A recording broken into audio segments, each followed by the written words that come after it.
going on, XCFL Sipper here with another edition of Niner Nation. Just finished the NFC Championship game. Slightly disappointed in our performance. Alan Navarre didn't quite light up the scoreboard. 49ers as a whole didn't light up the scoreboard. Dallas Cowboys kind of just ran rampant all over our defense, and we just had no answer for them. We couldn't run the ball. Alan Navarre threw into traffic quite a bit and ended up with 2 interceptions and no touchdowns. So, I mean, it's obviously not a disappointment to make it to the NFC Championship, regardless of how we made it there. But it's a little disheartening to see our performance in the end of the year. But shifting gears, this Niner Nation episode, I wanted to go ahead and focus on those outstanding performances we did have throughout the season.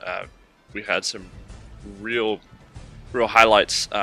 Obviously, throughout the season, been doing the Niner Nation highlights and all that nonsense, but we had some real standout performers this year, and obviously Alan Navarre was one of our biggest performers. So without further ado, here are some of the top highlights, or not top highlights, some of the top players within the Niner Nation and the 49er organization this season. So first off, we have Alan Navarre. This is pretty much a no-brainer, right? Everyone knows he had 4,021 yards, 37 TDs, 9 interceptions. That's just downright amazing. 75% completion percentage. He led the league in the highest QBR, made the Pro Bowl for his first season, Offensive Rookie of the Year, and Offensive Player of the Year. I mean, this kid is going to go somewhere. Obviously, we found our franchise quarterback. There's really not much more to be said about him. He's hopefully going to continue this trend into his sophomore year. We will see how that goes next season.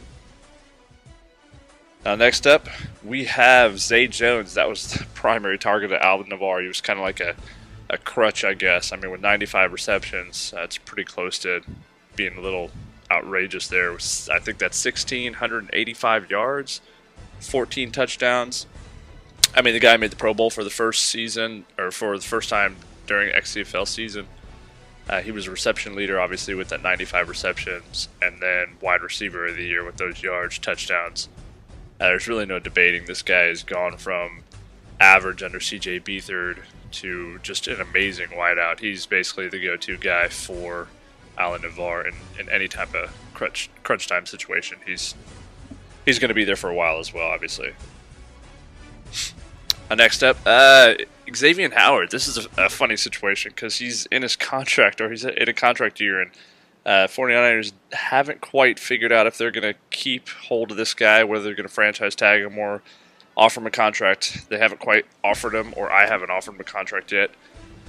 But he had 28 tackles, forced 1 fumble, 6 interceptions, which I don't know if I knew he was in a contract year or what, but this guy was pretty much all over the place. It's pretty good for us. We really haven't gotten a lot of turnovers this year, and he was one of the main guys that put our defense. Well, actually, we didn't get any turnovers previous years, and he's one of the main guys that stepped up and made our defense actually formidable this year.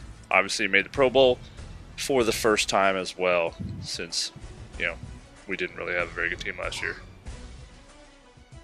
Now, next up, this was our rookie pick. I think he was late in the first round, if I remember correctly. I'm not sure.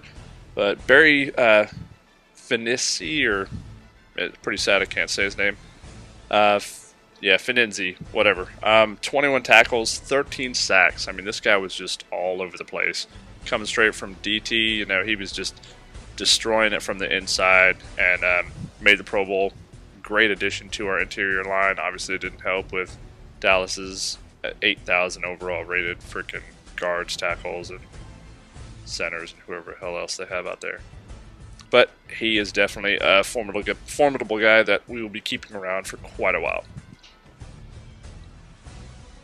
Now, this is kind of a vindication, or a vindication for the pick that I had my first season. I knew I had some issues on the defensive line, so I wanted to shore those up. So I picked up Albert Lewis. He didn't quite show up his rookie season, but his sophomore season, this guy was just a beast. I mean, only 18 tackles. I guess it's not a whole heck of a lot, but those 11 sacks, 2 forced fumbles. And obviously he made the Pro Bowl, so he's just going to continue to be an amazing asset to the 49ers. I mean, that interior defensive line of the 49ers now should be pretty stout. it should have been pretty stout in the NFC Championship, but everyone saw what happened as freaking Ezekiel Elliott just ran all over my butt. So, but Albert Lewis was kind of a controversial pick at, I think I had 12, 13, I don't remember what pick he was, but I think he's shown up, and I think he's going to be in the 49er uniform for quite some time. Now, Nicholas Howard, this guy, this linebacker, he's just a blitz machine. He's got, some ridiculous finesse moves. He's speed off the right end. He's just been destroying people left and right.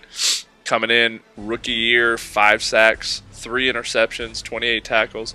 Nicholas Howard is probably my favorite pick this year. I mean, obviously, Alan Navarre is the #1 pick for just about anybody, but Nicholas Howard is that one guy that kind of the gem I found out there in the draft, so I'm really proud of this guy. He's going to continue to be a 49er as well, obviously. Seems to be a little bit of a trend, obviously, with this defense. That's what I've been focusing on, I think, for the most part during this season and during the drafts. This is another guy we picked up in one of the later rounds, Michael Mayberry. This guy, he didn't play much, he didn't get much PT, but the reps he got, he made them count. I mean, 11 sacks as a rookie, 11 tackles, 1 forced fumble. Sadly, he didn't make the Pro Bowl. Kind of a snub there, but with everybody just destroying the sack records with 40 and 50 and 60 sacks, it was kind of hard for him to compete. But, man, any other league, 11 sacks, any other, world, 11 sacks is just going to put you somewhere in a Pro Bowl. But he didn't quite make it, but this guy is freaking ridiculous. He'll probably be starting for us next year. And now, last but not least, he's the staple of the 49ers. He's been here, obviously, since I took over this team, and with 30 tackles, 14 sacks, he led our team in sacks. Did not make the Pro Bowl, but Solomon Thomas is just, he's a disaster for anyone running to his side. He's got ridiculous block shed. He's got ridiculous finesse moves. So he's going to make it difficult for anyone to try and run on the outside. So you would think we'd be able to stop just about anyone running, but we know how that works. It's Madden, and it just doesn't matter what you do sometimes. But Solomon Thomas, he's going to be here for a while. I think he's like a 99 overall, so I'll have to pay him like 15,000 million bazillion freaking dollars. I'm not sure what it is. So that's it, guys. We had a great season. I mean, the season was pretty surprising. Obviously, it went from, I think, 2-14, #1 pick, to making the NFC Championship on some technicality, but I guess I'll take it. Wasn't too happy about it, but I thought I could compete a little bit better in the NFC Championship. However, it did not happen that way. So I want to wish everyone a great offseason. Wish the best of luck to the Cowboys in their Super Bowl bid, and obviously the other 2 contenders that potentially match up with him. And I guess I'll see you guys next season. Looking forward to it. Really hope this draft goes off without a hitch, and maybe we can fix some of our holes within our run game mostly and go from there. So thanks again for watching, guys, and we will see you next season.